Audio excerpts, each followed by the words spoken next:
Welcome, everyone, to the Lee Schools TV podcast. I'm Adam Wright. Very excited about our episode today. We are joined by Jim Kroll, the Civics and U.S. History teacher at Mariner Middle School. That's correct. Jim, thanks for being here today. I'm excited to be here. You are our first teacher guest on the podcast.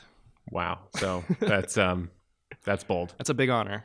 Yeah, let's go with honor. Yes. So certainly not a mistake. I'm sure we'll do more of these. We've had a bunch of administrators on so far, but we want to start having teachers on. Sure. We have a ton of amazing teachers in the district. We want to have students on eventually. And so, yeah, thank you for agreeing to be our first guest teacher. This should be a lot of fun. Yeah. I'm excited. So, and we've met before. We met at Collegium a few months ago, and I got to know you a little bit. And you have an interesting background, interesting story. So that's one of the reasons we wanted to have you on as our first guest teacher. By the way, former Golden Apple recipient, winner. Yeah. And so you teach Civics and U.S. History at Mariner Middle. I do. And you're also the IB coordinator. I am. Before we get to your experience at Mariner Middle and some cool things you're doing with your students, I want to talk about your background because it's an interesting story. Before you were a teacher, you tried. You lived in Los Angeles. I did, yeah. And you tried you tried a little stint as a writer near Hollywood. Hollywood. I went to University in Ohio, and I was in an improv group there. And I had an uncle who, at the time, was a writer and successful. Got paid for it, which was amazing. And he had called my mom at some point or whatever and said, "Look, he could probably come out here and work, maybe sleep on couches for a little bit, but he's probably employable, and I think I can get him started at least." So I decided to go out and give that a try, which was, it was really nice because my parents, pushed and said, "Look, you can go to law school, you can do whatever else it is that you want to do later, but there's only a finite amount of time where you can live on couches and your early 20s noodles. Is the time to do That's that." Right. So this was after you graduated college? Yeah, right after. So you were 22 or so? Yeah, I think so. So yeah, you 22, moved out to. I liked high school more than the average, so maybe 23. So oh yeah, we'll get to that in a little bit because I read that you weren't the best student growing up, at least at an early age. Smidge. So you moved to Los Angeles, Hollywood area when you were 22, 23. Yep. What did you study in college? History and religion. Okay. So both of those things, if you read history or religion, are hilarious. Yeah, it screams comedy writer. It does. So you moved to LA. What was that? You were writing promos for. That's generous, but how long were you there? I was there for a couple of years, and the company that I worked for the entire time that I was there, aside from the first couple of weeks of just running and doing gopher work, was called Idea Asylum Productions. There were 4 of us in the office, and they wrote the promos for Politically Incorrect with Bill Maher at the time when it was on ABC and SoapNet. There was one of Disney's channels, and some stuff for FX, like their Sunday midday movies and things like that. And that was and then a few other little side projects. But so what was that? What was this experience like working? It was fantastic. It was so you come into the office obviously and you start at the bottom, and then for some of us you stay at the bottom for the entire time. But because I think it was only 4 of us, even though my primary functions were answering phone calls and making coffee or whatever, filing tapes and video stock. When there were big projects that were coming up, the guy who owned it and had started it would just call the 4 of us into his office and throw legal pads at everybody and say, "Let's all just write as many funny things as you can, and then we'll see what we want to use." So it was a really neat experience. It was a lot of fun. So you studied history and religion. What made you want to get into comedy writing? I think it was. You thought you were funny. I did, and so did my mom. And that's, I think, as everyone knows, is really a solid litmus test for your talents. Is you go to your mother because they don't, they never mislead you. My mom thinks I'm hilarious. So. So that's been proven. So good for you, and good for her for being a great judge of character. I joined an improv group my freshman year, said that, yeah. And I think that's really what it was. And that was, you could try out as freshmen, and it was a long-standing improv group that had been around for a very long time. Steve Kroll was in it long before I was there. We're both about, I think, equally funny. And so that was it. That was 4 years of that. So what was your your goal? Did you have a goal setting out, like you wanted to eventually get to a certain point? I was hoping to be able to have my own apartment. That was it. That was the top one when I first. Yeah, that was the height. I don't know that I really had any goals, which might be somewhat why I stayed in the spot that I did for a while. I think it was something that I wanted to try to see if I could do it or see if I enjoyed it. Just see where it took you. Yeah, there was no, which I know is really different from most early 20s. That everyone else has a plan on what they're going to do. I had nothing. So how many pieces that you wrote actually made it on air? So there were a few one-liners that when the cameras are off, I'm happy to share those. It was politically incorrect after all. And then there was, it was really a collaborative experience for the most part. But there was one, they helped work on in which politically incorrect used to do a Mafia week. It was when the Sopranos were, in fashion and at their high point. And so they would have a bunch of different, guests on. And so I helped write, a long spot for that where Bill Maher walks, across, stage basically in different, accidents or just missing him. And they're all mirroring different, gangster movies and stuff like that. So was this, did you enjoy the experience? Was it stressful? A lot of pressure? There was some, on occasion you had to, since they were promos, so you might have that show going on later that night. And so we're in Los Angeles, obviously there's a time difference in New York, so you'd have to hit a satellite at a certain time. So the people who were actually doing most of the writing and the editing felt an awful lot of pressure. And so by extension, I might have felt some of that on occasion. In hindsight, no, I don't think I really felt much in the way of that kind of pressure. It was really rewarding, and I really enjoyed the fact that I got to have a lot of fun while I worked, and it was very creative, which was also really nice because you always, the other people in the office were far funnier than I was, and brighter, and so trying to keep up with them every day, because as you can imagine, you basically it's three other writers and and the coffee boy, and so there's not a single conversation that you're having with any of these people where someone's not trying to be funny. And so when that's happening, you feel like you're on your game the entire time. So it was a blast. I had a great time. You probably grew up being the funniest or one of the funniest people in the room at all times, and then you went to LA, like and you were in this room. My mom always told me, yeah. And then all of a sudden you weren't the funniest one anymore. No, not remotely. I mean, it was humbling, which I think has been the story of most of my adulthood. I really did think that I was, absolutely hilarious. I would walk out to Los Angeles. It should take me hour and a half tops to knock out a screenplay.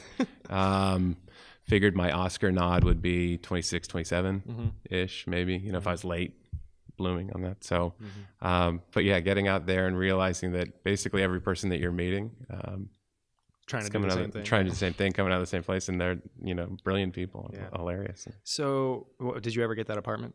I did, yeah. Oh, congratulations. With a roommate, so thank you. Okay. It was, well, you met your goal. I did, in a very safe part of Los Angeles. It's good to hear. Okay. So you only were there for a couple of years. How did you transition from being a comedy writer in Hollywood to all of a sudden, coming into the teaching world? Well, so once I got the apartment, I think my next goal was to find some way to volunteer, give back into my community. Because I've lived a charmed existence and have had an awful lot that's, that I've gotten. And so I wanted to give something back. And so I figured I would, try to, be a volunteer hockey coach.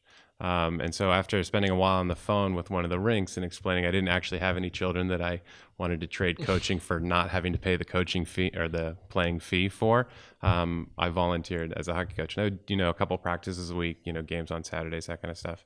And I just found that was, teaching those kids, either how to skate or, how to, put a power play together, whatever it was incredibly rewarding. And as much fun as I was having, writing and all that kind of stuff, it seemed like the writing part felt more almost like what could be a hobby for me versus, the instruction part, which really felt more like the calling. So I started looking for teaching jobs. So so you were teaching or you were volunteering as a hockey coach. How old were the kids?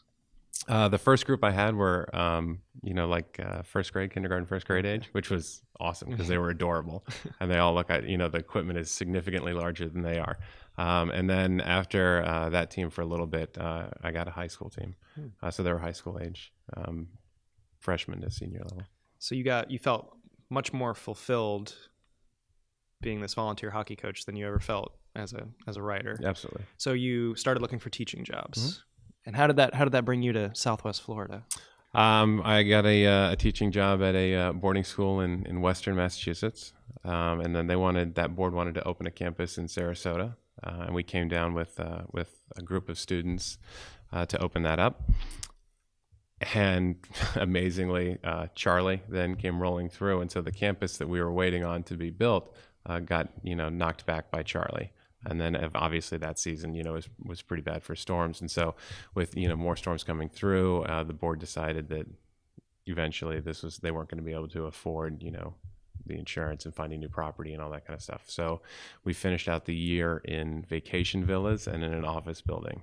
And then my wife and I think it was a Teach Near the Beach hiring fair or something along those lines. We came down here, and my wife got offered a job almost immediately, and I got a lot of nice to meet yous and very fast interviews. And fortunately, I think people were a little bit desperate, so over the summer I picked up something. Is your wife a teacher as well? She is. Well, now she's working in this building. Cool. I didn't know that. So what year did you start? Did you teach at a different school in the district before you got to Mariner Middle? I have only been at Mariner Middle. When did you start there? So I think that would have been in 2005, maybe 2005, 2006 season. I think. Yeah. And you mentioned boarding school was one of the first teaching job you got. I know you went. I did. You attended boarding school as a young lad. Yeah. How does one? So growing up, going through a prep school, boarding school system. Sure. How does that transition into being a public school teacher? I think you felt no allegiance to a boarding school type. I mean, your first job was with that. My first job was in boarding school, and one of the things that I was considering doing when I was at university was, I majored in religion and history because I figured if I was going to teach, I was going to teach, in a boarding or private school, and so you didn't need teaching certifications for those, so I didn't take any teaching classes because I assumed, bizarrely, that one could just learn the material and then jump in front of a bunch of children and say, let me show you amazing. So that didn't exactly work out. But I went into the boarding school first because that was what, I'd considered. And again, without a teaching certificate or any background with teaching classes, that was really the only door that was open. Transitioning over into public school, I think one of the things that I learned, in those boarding schools, both teaching and going there, was that the most important piece was going to be the relationship that you had, with those students, and then with family members and other things like that. But the relationship really was key. And once you could build that relationship out, the material and the other things, that's going to be the easy part. And so the transition actually really wasn't, there wasn't as much of a culture shock as one might think. In a large part because, I don't think that a kid going to a boarding school, or a public school has any less of a desire to, have someone that they can kind of attach to and really learn from and learn with. I read old news press article about you when you won the Golden Apple back in 2015 that it says you were ironically a poor student when you attended public school. So you went from public school to a boarding school growing up in Indiana. So and something you said, you thought history was boring in public school, at least the school you went to in Indiana? I could make a lot of judgments about the classes that I took. To be fair, though, I think I was asleep for most of them, so I don't know how valid those judgments are. I think, there were a lot of things. One was just academic maturity. As I got older, I became a little bit more mature. And so that was part of the help with boarding school. The other part, I think, was you had a lot smaller classes. You lived there with the teachers. So the relationships that you formed, it didn't happen over a 45-minute period or something. The classes that I had in Indiana, it was a great public school. And if I had taken advantage of it, if I had, behaved the way 99% of the other kids did, I think everything would have been fine. But I just wasn't interested. I didn't feel connected or grounded there. And so going to Tabor really did that for me. And then the relationships that I formed, with those teachers and then with peers and things, that really made all the difference. Tabor Academy in Massachusetts, right? Marion, Mass. So let's talk about your philosophy as a teacher. Sure. So I'm sure you've taken a lot of what you learned growing up, going through boarding school and tried to implement that in your own classroom at Mariner Middle? Yeah, I think all the experiences, everything from that improv group and and boarding school in Los Angeles, all those things come into play. Philosophically, I think, like I said, relationship is going to be key, and then making the students understand how much power they actually have and how much agency they have in the world is incredibly important. And that it's okay to make these mistakes and go through those processes, and that the grades are not going to be the most important thing for them. In those, you want them to be successful at the end. You don't want them to fail by the end of something, but they need to understand that you can fall and get back up, and that life is not going to be a series of these benchmark tests. It's going to be process. And so I read that you don't do icebreakers on like the first day of class at the beginning of a new year. I've got extensive notes. Wow, that's impressive. Right here. That's no, typically I don't. Because most teachers do. So why do you skip that part?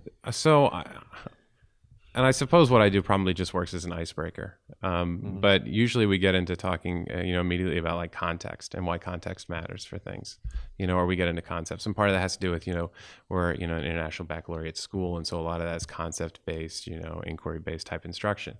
And I want them, from the moment they come into the class to realize, we can learn so many of these things through a lot of different lenses. I can learn who you are, and what you're about and what your name is. And you can learn an awful lot about me while we're having an academic discussion. There isn't the 10 minutes of our class is going to be, non-academic, name game stuff or whatever it is. And this other part's going to be this. Not that the name game doesn't, have value. But you can go into, what I think we'd all consider to be, things of academic value, and learn an awful lot about somebody when you have that conversation with them. Now, I know that part of your philosophy about teaching history is, as you mentioned, context is important. But I've also read that you believe, history is open to interpretation, and you want your students to know that. Yeah. What do you mean by that? So, like right now in our class, my U.S. history class with my 8th graders, which, I'm hoping they're having a lot of fun with this. They seem to be, but they might be lying to me, which is, good for them, because they should know to do that by now. We're looking at like the story of Columbus, for example. Okay. When you look at you open up a standard textbook and you read through this, it paints, a pretty clear picture that, Columbus sails the ocean blue, 1492, pops over, finds some land, sees some people there, thinks, hey, look, these guys are less advanced than we are.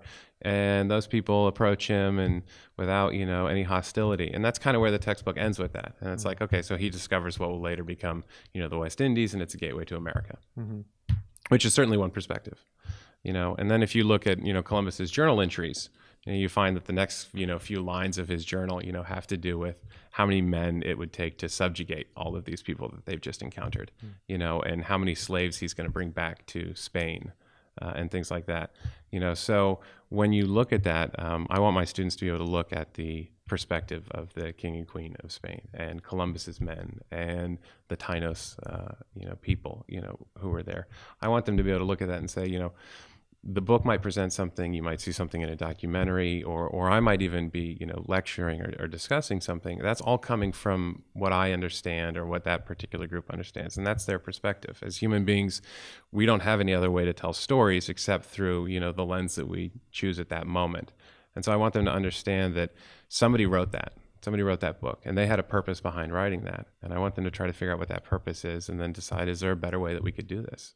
Is there a way that it could lead to greater understanding, so that we know what our history might have been, or somebody else, how they see that? Because, if they're going to move forward and be successful out in the world and they don't understand, somebody else's point of view or where somebody else is coming from, that's not going to foster communication. And that's not going to foster the ability to problem solve, whether it's, politically, socially, whatever. If you can't understand where somebody else is coming from or how they see the world, then, it's going to be a rough road ahead. So do you encourage like open dialogue, discussion, debate all the time within your classroom among your students? Absolutely. Especially if they may have, differing ideas. That's what I hope. So a lot of the things that I do are provocative by design. I don't want it to just be, yay, you guys all decided that Columbus, was a genocidal maniac, so now we're all going to go in that same direction, because that doesn't really foster anything either. I don't need, a room of students to sit back and agree with me. That would be awfully easy. But the problem is if it's that easy for me to get a bunch of kids to agree, then it's going to be that easy for somebody else down the line. And I'm not the last teacher that they're going to have, or the last authority figure that they're going to see. So I don't want them just to learn what my perspective is going to be. I want them to learn how to have that debate, how to come up with their own ideas, so that when somebody later in authority presents things to them, they understand how to question it. And so, I think that's a huge responsibility, for all of us as we're teaching. Do they ever challenge? Do the students ever challenge you? And oh, sure, yeah. You enjoy that all the time. Oh, it's great. Yeah. It's nice for them, because I think everybody wants to have victories from time to time. On top of which, I'm a 42-year-old man. Having academic debates and beating up on children, that's a little questionable. I don't know that that's necessarily what you want in the room. Yeah. So there are plenty of times where they bring stuff in that cause a moment of pause, where you sit back and you're like, I hadn't considered that, And again, that's going to happen a lot because they're bringing a different perspective to the way that they see history, or the way that they understand an event. I don't know what their lives are, right? I don't know, what it's been like for them, for 10 or 12 years. I know what they've told me, but I don't know how much of the story that is. I don't know what their history is, because it's probably, perspective. So they're going to approach that history differently than I do, and there's a lot I can learn from that. Do you see the students in your classroom? So you've been there since 2005? I think so, yeah. So about 13 years. Yeah. Over the course of that 13 years, well, from the beginning of a school year to the end, sure. Do you see a change in the students, just kind of like their way of thinking based on your philosophy of looking at things from different perspectives? I see a change in my students. I don't know if it's because of my philosophy. I'm surrounded by, fantastic teachers. So I imagine it's a lot of it from everybody else that's doing it as well. I'm not by any remote stretch the only teacher in my school that teaches, in that kind of a pattern. So they certainly change over the course of the year. You see them becoming a lot more open, and they risk more. And they're willing to say, yeah, I might be wrong in this debate, but I'll get up in front of the class and I'll throw this down and I'll see what happens. And then I'll reconsider my own point of view. In the beginning of the year, they really, like many of us are, really kind of stuck, that what I understand and what I know is the correct and only possible way forward. And as the year progresses, they become a lot more open-minded. But I think that's really, school culture as much as it is my class or anything else. What's your favorite part of U.S. history, or time period of U.S. history to teach? My favorite part of, I think, so we do our units somewhat, thematically. So sometimes, those time periods, do some significant overlap. I enjoy, last year we looked at westward expansion through the ideas of disruption. So not as much of innovation, but how disruptive technology can be. And that was a lot of fun. I also like, the run up, to the Civil War, because we run that way back, and then that becomes kind of a bridge for a social justice unit that we look at, and what's that legacy that we have, as a country through that. And those are, but then if I keep going, I could, hit each of the units that we do. They're all just an awful lot of fun, and each year they change a little bit because they change based on which kids are in the class and what they bring to it. So. Now you teach civics as well. Is that a different class, different set of students, or is it all combined? So civics is 7th grade, and U.S. history is 8th grade. Civics really is government and politics and citizenship, and U.S. history for us is really pre-Columbian America through the Civil War. So they are very different classes. Civics is an awful lot of fun as well. It reminds me of, like being a history and religion major, which were great because you could just, argue about, most of what you wanted, and you could always find stuff to back up your point. And so in civics, it's kind of the same thing. And the kids really can start to find their own voice and say, this is what I believe and this is why, and really get into that. Do you find there's a big... I never took a civics class until college. You're smiling. So I was, state and local politics and government Sure. in at University of Florida, but are kids, do you find kids have a vested interest in learning? Are they excited to learn about civics and politics and local government? The first couple of days, not so much. Yeah. It's your job too. Yeah, I think it's, and we've got a fantastic civics team at Mariner too. And I think a lot of the kids come in with that. A lot of them come in with the what's civics, and fascinatingly enough, most of the parents during open house come in with what's civics. Yeah, do you feel like there's kind of it's understandable. Not enough people out there know enough. I think part of it's the terminology. They don't realize the word civics. When you say government and politics, most people are like, oh, okay, I get that. Or they took a government class when they were in school, but they didn't call it civics or whatever. So that's a little bit of it. And then I think you also have, people think civics, and immediately it's like, okay, this is going to be dry, or this is going to be a lot of memorizing terms or things like that. But the kids, begin to enjoy it really early on, because it's really what civics is about. Even when you start to brush away all the learn, the difference between Federalists and Anti-Federalists and stuff like that, really the history of civics, particularly in this country, has been, how do we give voice to more and more people over time until we can get to a place where everyone has a voice in what happens in our country and in our future. And that idea, the root of that idea for a 7th grader, 8th grader, even adults, I think, is just fantastic. And they grapple into that because they see what's wrong, in their world or in the world in general. They see things that they want to change. And oftentimes, as adults, we have a bad habit of saying, that's great, I know you want to change that. When you're 18, give it a shot, or after college, you can go ahead and fix that, or, go to law school, become doctor, whatever it is. It's, not here, not now. Learn about it now, but don't fix it because you're not ready. But I think through civics, if you teach it right, which again, I think, our school does, is you're making those kids those agents of change. So when they go out and they sit there and say, this is a problem that I notice on our campus, and I want to figure out how I can solve that. Now, so what did I learn through my civics class, or what did I learn through my science class, or language arts class? How can I bring all these elements together and create a solution that's plausible, reasonable, and actionable? And then we have our kids do that. And so you kind of show them the pathway of what they can do, how they can use the system to make the world a better place. It's lofty, but it's a nice challenge to have. So you're making the world a better place one student at a time. Yeah, that's what my mom says. So, going back to the person that believes me. So how do you? I'm going to bring up an example in a minute, a video example. Sure. But what are some other ways? Can you give me some examples of interesting, unique practices you bring into the classroom to make civics or U.S. history so interesting and exciting? Last year,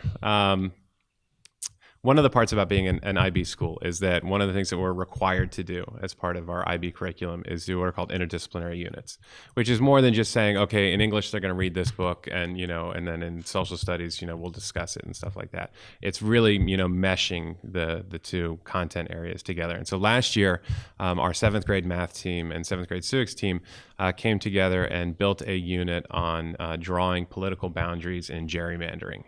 And so from, the social studies side, civics side, we're looking at all the different elections that are happening. We're reading those different kinds of articles. From the math side, they're talking about everything from census counts to how you draw a proportional district, how you make sure it's compact, what equations and formulas you use, all these different pieces. And then their test, right? So most people think, A, B, C, short answer.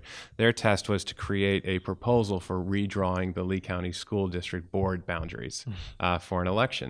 And be able to justify them, by population, mathematically, considering racial makeups of the different areas of Lee County, all the different things that are required by law when you are drawing boundaries. And so they did that. And so the projects that they produced were phenomenal. In fact, we've been invited to bring 5 students to sit on a panel at the Southwest Florida Geographic Information System Symposium in November, so the kids can present their work, their drawings, the process, how they did it, what software they used. I mean, it was that kind of thing, I think is just phenomenal. I mean, that's a real issue that, it's being talked about, is in our news now. The boundaries are going to need to get redrawn. And here we have a bunch of, 12 and 13-year-olds who drew boundaries that are good enough, that you had GIS professionals say, yeah, you know what, these work. This works. 7th graders. That's phenomenal. Is this the first year that you've done that project? Last year was the first year. Last year, yeah. Sorry. Last year was the first year, and we'll start. We'll start that unit up again in a couple of weeks, or a few weeks again this year. Were you surprised by how good they were? Yeah, a little bit. I mean, I hate to, I don't want the students to look back and go, "Wow, what do you mean you were surprised? You told us that we'd be fine." You obviously, when you teach these things, you have high hopes, but it's first year, so you don't know how many things you've done wrong, and there were lots of things, that we did wrong. We had a lot of help. So we had Rich Calkins from the city of Fort Myers came in and gave the kids, a full rundown of how GIS systems work and gerrymandering, that kind of stuff. We had the Lee County Supervisor of Elections came in, did a mock election with the ballots that the kids had created through political parties that they had created on their own, and all this kind of different stuff. So we had a lot of those parts. So we felt pretty good about the unit as it was going through, like the kids were getting this stuff. We were stunned by some of the projects that the kids turned in. I mean, there were some things where we were looking at this and it was, there was nothing, we could have and wanted to, send some of these kids in front of the school board. I know that we sent some of the presentations, downtown to this building. We didn't have to edit any of the kids' stuff that we were sending down. It was done. I mean, it's perfect. Couldn't have done it better. Wow. I was stunned. That's great. Oh, it's wonderful. Yeah. I'm still pretty excited about it. You said they're going to be recognized. They're going to sit November 1st, I believe it is, at the GIS Southwest Florida GIS Symposium. So they're actually just sitting on a panel. I think it's a 20-30 minute panel. They'll be mic'd up, and then they're going to be a bunch of professionals, adults, who are going to, pepper them with some questions after they, present what they did. Scary. Yeah, I'm terrified for them. Where is that? I want to say maybe the Miracle Stadium. No, I'm not sure. It's the Twins training facility or something like that. Somewhere nearby. Let us know afterward. Later on down the road, maybe we want to be there. Yeah, no, you guys should definitely come by. So okay, anything else cool projects wise before we show this video clip? I mean, we can do the video clip. I can. Okay. There are lots of different projects that we do. So this is something that a group of your students from 4 years ago, 2014, I think, put together a music video called Boston Tea Party in the USA. Well, let's show a quick clip. Sure. Toss in the crates like yeah, boy cotton goods like yeah. We take action to make things right here in the colonies. Tea Party in the USA. Tea Party in the USA. Okay, so I watched that yesterday. It was pretty impressive. Yeah, I was again another one of those things. I think one of the things I find the most fulfilling about my job is the number of times the kids will do something and I'll sit back and think, man, that's incredible. Was that your idea? Was it their idea? What was the purpose? So there are some videos that are really well done by a professional company that have to do with things like the Declaration of Independence or women's suffrage and things like that. And I know a lot of civics teachers in the county use those because they're great videos, nice tools. And we watched one in that class, and the kids thought it was really great, because it is. And one of the kids said, "We should do something like that." And so I offhandedly said, "Yeah, absolutely, have at it." And they're like, "Okay, so we could do that?" And I was like, "Well, we don't have time in here," which I think, is one of the awful things about, sometimes schools, you get limited in the amount of time you have to do that kind of stuff. I said, we don't have the time or really the facility here to do it. But, I'll tell you what, if you guys want to write something, if it's any good, we have some family friends who have a recording studio, Vibe Recording in Fort Myers. And Katie and Charlie, who own the studio, Katie used to teach at Mariner Middle. And so that's how we know them. I said, so I don't know for sure, but I imagine that we could get some time in the recording studio. And so I spoke for Charlie and put the hopes and dreams of all these children on his shoulder before I informed him. But, they're great people. And so he, was like, absolutely, we can do that. We can do a whole Saturday. We'll do multiple days. We can do a video. And it was like, whoa, okay, slow. I don't know how this is going to turn out. And so I told the kids, look, if you want voluntary, one of them wrote, a song, and it was amazing. And she's one of the ones in the video. So that it was written because the lyrics are very well done. Yeah. Morgan wrote it from scratch. They wrote the lyrics, and we went down to the recording studio, and it was any of the kids that wanted to show up, and we spent all day, and all of them, sang, and Cameron, who was, the lead singer, none of that was, auto-tuning or software. I mean, there's no auto-tune?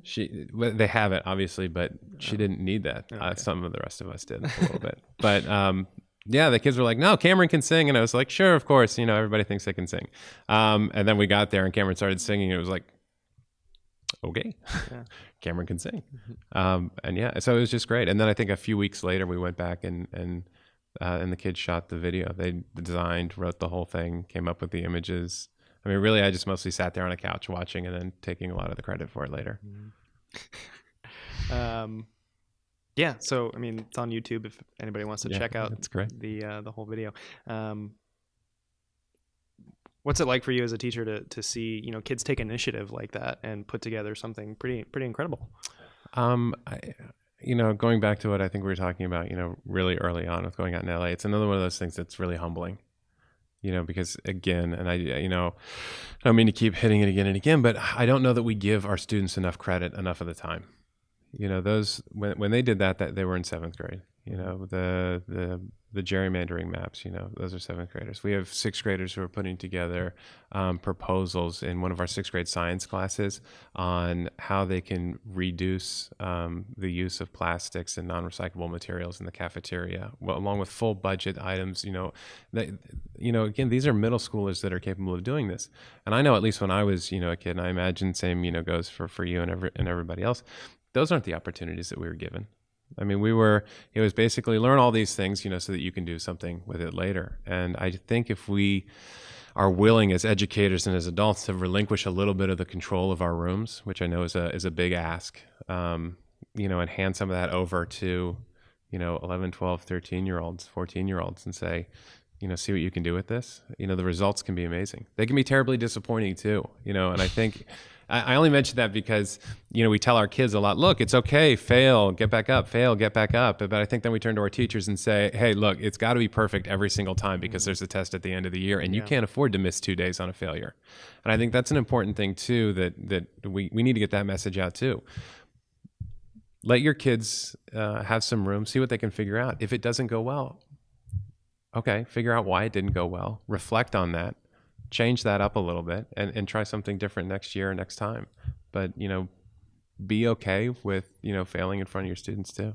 If that's what you're going to expect of them, then you should be willing to model that. I fail daily. I was just going to ask. All the time. All the time. You don't get embarrassed?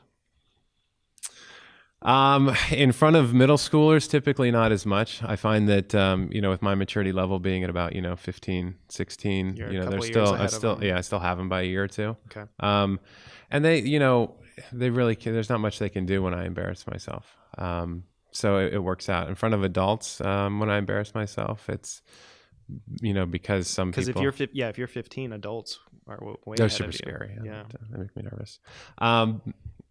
I think I get away with embarrassing myself a little bit more than others sometimes because people assume that I was joking and kind of meant to do something. So I can play that off. Like this. Yeah. Are you known as like the cool fun teacher? No.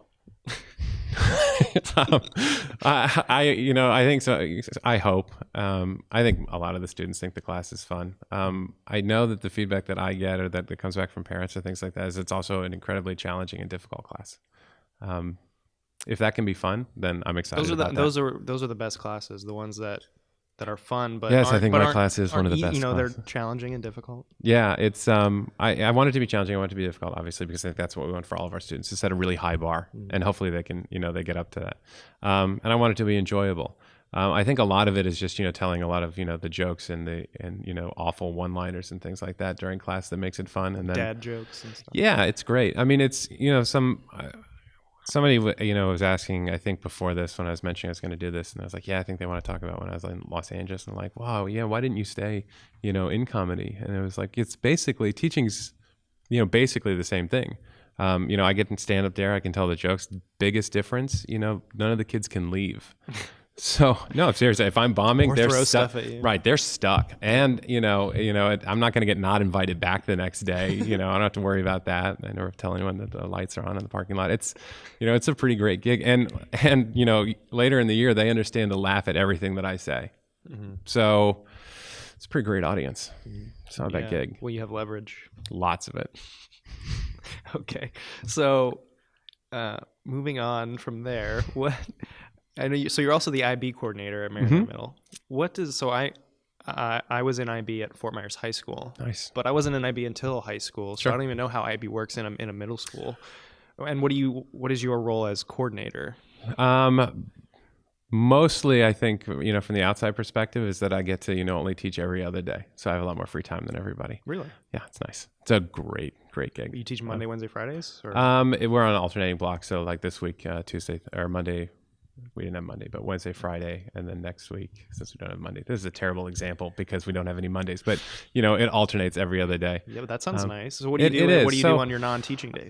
So for the middle school, for the high schools have what's called the diploma program, and those are by application only, so they're much smaller programs. In the middle school IB world, it's whole school. So it's not, you only have, a separate group of like high achieving kids who are purpose driven. At the high school level, it's a college prep program, right? So you are only going to take, a certain number of kids. Just real quick, in case anybody doesn't know what IB is. Sure. International Baccalaureate, started, I want to say 51 years, something like that ago, by a bunch of diplomats basically thinking, their kids were bouncing from school to school and they wanted to make sure there's some continuity. And then they also thought, look, if we can, teach the value of communication, and the idea that you have a lot of different people with different perspectives from different places, that's going to lead to greater peace, and greater peace means less war, and that's the diplomat's job, is basically to try to limit conflict.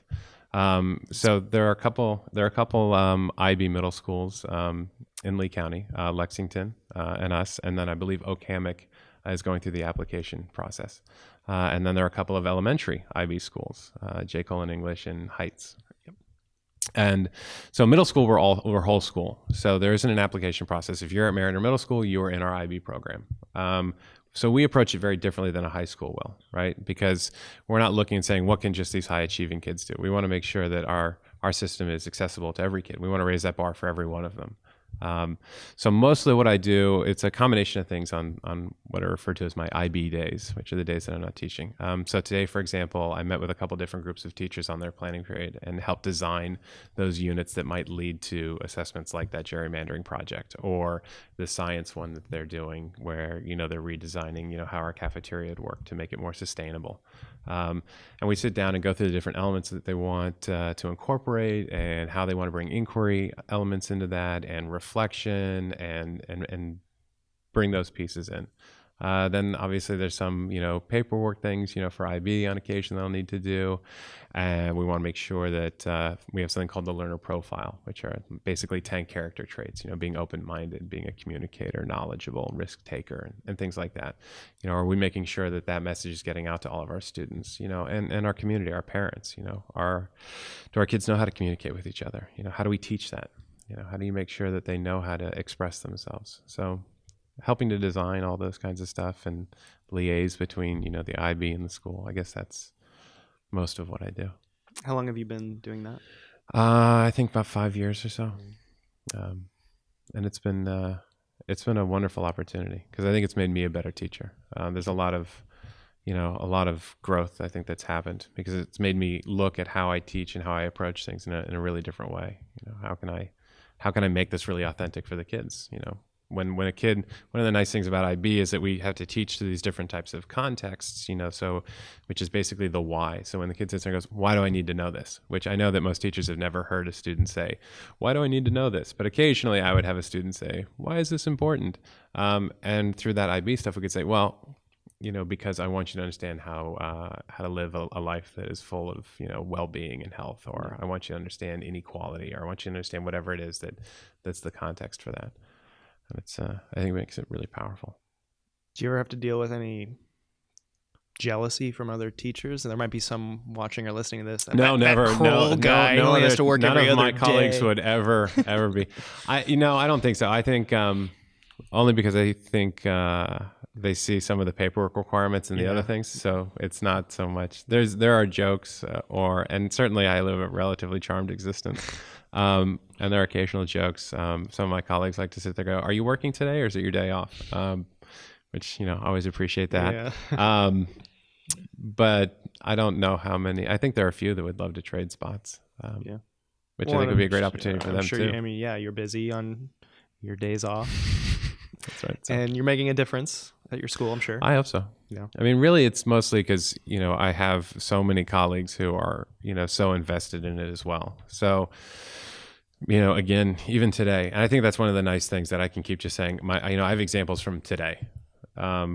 Sitting in there after I met with some of the teachers who were required to meet with me at that particular time. That happens about once a quarter during, our common planning periods. Mm-hmm. Some others just came in like, you're busy right now, and it's like, not really. And so they come in like, I wanted to, they're like, we wanted to incorporate this and, and bring this particular skill in, and we weren't sure. And so we can sit down and have that 15, 20 minute, conversation. And I really enjoy being that resource. And I really appreciate how much some of them are, they're putting a lot more into it, so one of the things that, IB, I think, is a huge payoff for us because I think our kids are able to achieve more. I think it's more real world. I think the things that they do are more transformative.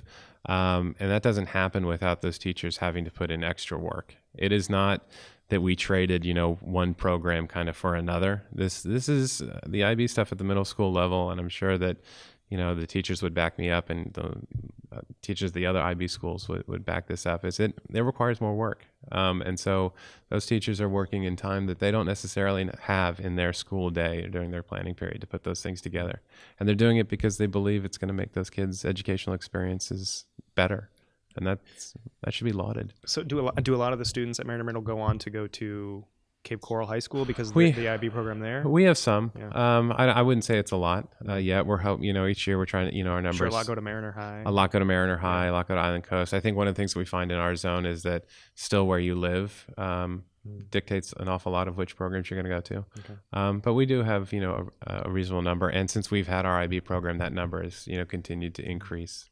And at least, some of the feedback in years past that I've gotten is that, our students seem to come in, very prepared for that IB program. So if they've gone through ours, that idea of having these really authentic, rigorous, things that are grounded in critical thinking and not, necessarily, some memorization and things like that, they're able to hit the ground running. Do they take big IB exams at the end of the year or anything like that? For us, no. Yeah. No. The big, well, those were stressful.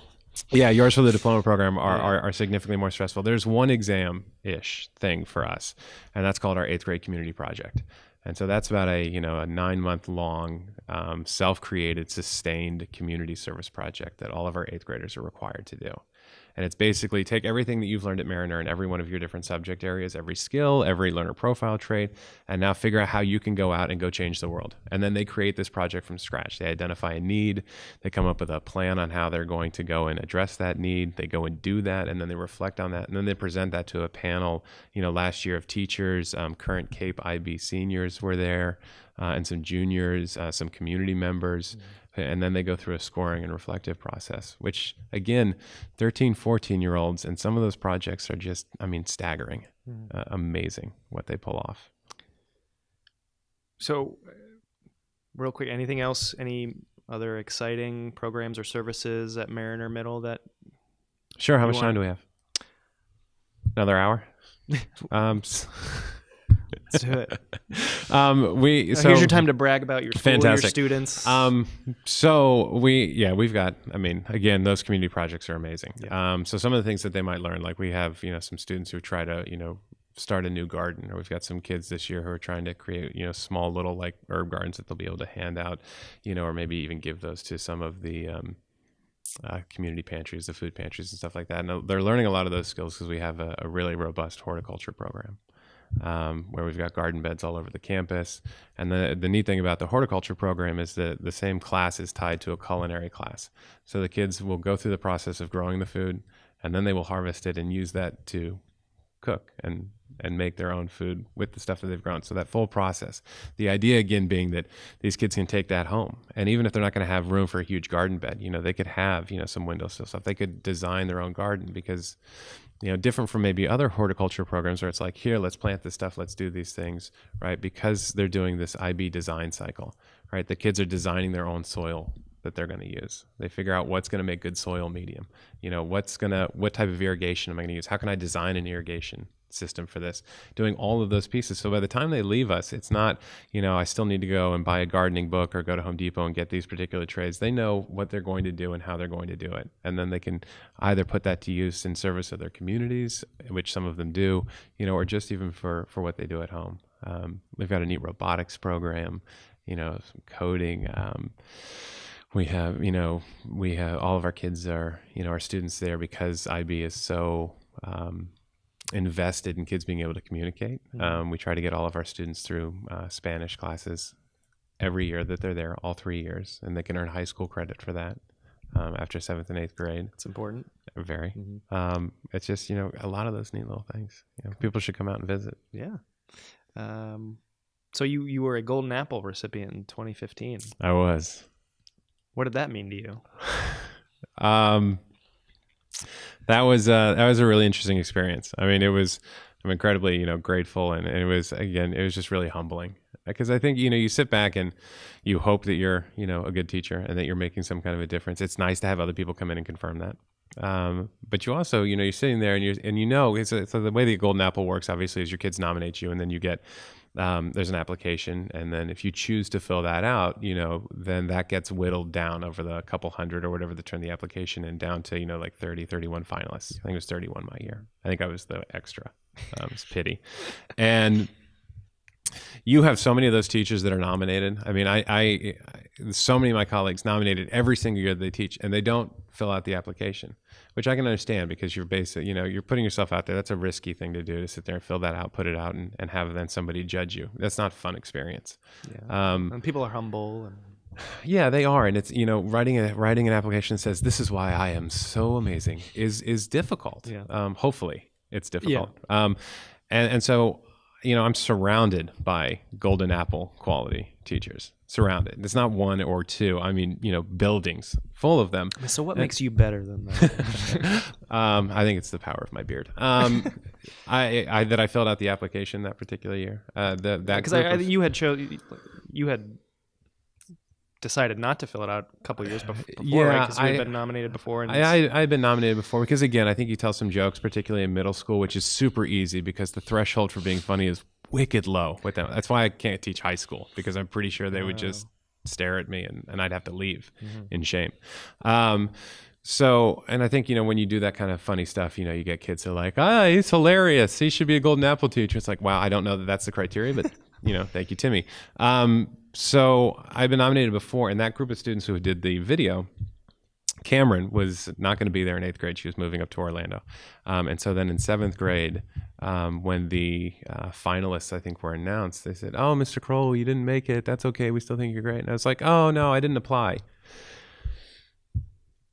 And I did teach them how to use, guilt and manipulation, because that's the only way I get students to do work. So I probably should have seen it coming, but they just like, "What do you mean you didn't apply?" And Cameron said, "Hold on." I was like, "Well, it's a long application," which it isn't, but it's a long application, because I didn't want to, I don't think at that point, be that vulnerable with them and say, "I don't know that I want to talk about myself in that way." And then Cameron literally stood up in class and said, "This is my last year with you, and I've had you for 2 years, and this has been so meaningful, and I wanted you to win that so I could celebrate that with you before I left. And you're telling me that you couldn't find the time to fill that application out after all you asked us to do for you?" Yeah, it was. So put your big boy pants on and fill out that. Horrifying. Yeah, I mean, it's hard for me to, get speechless, but, that did it. And then, of course, all the others now seeing the opportunity of weakness, start chiming in. And I'm so sorry. I will, if I'm nominated next year, I promise I'll fill the application out. I felt so small and just terrible. Wow. So the next year, and then of course they're like, "So do the nominations count? I explained the process to them, and I was like, they said, do the nominations, or do those count as part of like? And I said, no. Once you get nominated, that's it. So then a whole bunch of them started writing rather amusing nomination forms of, I really appreciate that Mr. Kroll has taught me what failure will be like, and that crying myself to sleep at night is acceptable. And it's like, wow, really? You're sending that in? They're like, mm-hmm. So I was like, thanks, guys. But yeah, so the next year I applied, and apparently. So they weren't reading them Cameron really wasn't here to celebrate your victory. She wasn't. I still feel pretty guilty about that. Jerk. I know. I feel terrible about it. I do. I mean, it was, that was. Sorry, I didn't mean to make you feel bad. No, it's okay. It's. Well, now you're in this prestigious group of wonderful teachers that recognize for their. Yeah, I think that was probably the most rewarding part of receiving it was the teachers I got to meet through it. Mm-hmm. Who, the people that I, received it with that year in 2015, Greg Ballon and Keith White and Carrie Descano and Adam Malloy and, and Christine, we're still incredibly close. And that's been, those have been rewarding personal and professional relationships. So for that, I'm incredibly and eternally grateful. For you. Thanks. I'm sure that means a lot. It does. No, it does. So do you have a sailboat? I do. You do? Yeah, I do. No, I still do have a sailboat. If anyone is interested, I can make a fantastic deal. If you can, I think you'll need to replace the tires on the trailer. If you can get it out of the side yard, you can get a sailboat. Wow. So you don't. So okay. It's been a while. It came out of nowhere, but I saw that sailing is a hobby of yours. I learned how to sail in boarding school because, of course I did. Of course. Right. And learned how to play lacrosse. And they didn't have polo, but, I suppose. That's probably where the bow tie comes from too, right? Yeah. All kinds of, pretentious things. So, no, I learned how to sail there, which was amazing. I grew up in Indiana. So we had some reservoirs, but I learned how to sail. Not well. Did you have to go to a Great Lake or something? You probably would have. I mean, I don't know that I've ever sailed in Indiana. Oh, really? Yeah, but I learned how to sail out at Tabor, and it was amazing. It was so much fun, and I hadn't thought of it in these terms. But since we were talking, so much about kids having agency and that being important, I think so you didn't have cars in boarding school and that kind of stuff, and the fact that in boarding school, obviously you're living with all of these other people. So there's not necessarily a lot of separation time. So for them to sit there and say, hey, you're learning how to sail. Here's a sailboat. Here's Sippican Harbor. It's rather large. Please come back.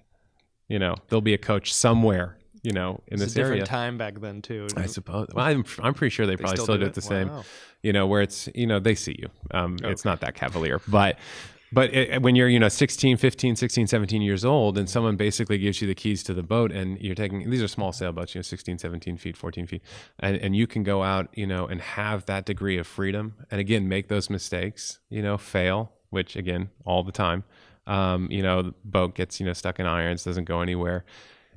They didn't tow you in. So it didn't matter how frustrating it was getting. At some point, you needed to get back to shore because the sun was going to go down. So sailing was a really, wonderful way, to teach that kind of, fall down, get back up type of a mindset. And I think that was one of the reasons why I really just kind of fell in love with it. So you don't really sail anymore, though? It's just kind of sitting in your yard? Yeah, it's sitting in my yard. I haven't sailed in a few years. I think when my daughters were born, that slowed that down a little bit. And then the fact that I don't know that the boat will move much, and then that's probably slowed it down a little bit. You have two daughters? Two daughters. Are they in school? They are. They're at Edison Park Elementary. Cool. I love it there. It's phenomenal school. Great. Phenomenal school. And just wonderful teachers, great admin. Yeah, we're tremendously happy there. And now that they're getting closer to the age of being able to sail, I think we'll probably... I don't know, maybe take it back up again. Not with that boat. It has too many things growing through it. Though I'm sure it will be fine for anybody that wishes, to purchase it for a reasonable cost. Your phone number on the bottom of the screen. Yeah, can you guys do that? Can you drop can you put that in? I'm sure that will work out well. Might be some kind of rules or laws against that. I don't know how it works. But, okay. Well, Jim, is there anything else you want to talk about before we wrap this up? No, I think I'm pretty good. I mean, I think I covered everything. Oh, okay. All right. Well, glad to have you here. Hey, it was my pleasure. I hope I didn't ruin it for everybody else. Yeah. Well, we'll see if there's an episode 7 after this. That's rough. I'll make sure my mom watches as many times as possible so that the views click up. All the views are from Yeah, Jim's mom. that's okay. Okay. All right. She follows me on, I think, my only Google Plus follower. Okay. It's kind of depressing. No, it's nice. No, it's a little bit. Yeah. Okay, well, I'll get on Google Plus just so Hey, I you have appreciate two. that. Yeah, you're welcome. Thanks, man. All right. Jim Kroll, Mariner Middle Civics and U.S. History teacher. Thanks for joining us, sir. Thank you. Thank you for watching and listening. We'll see you next time.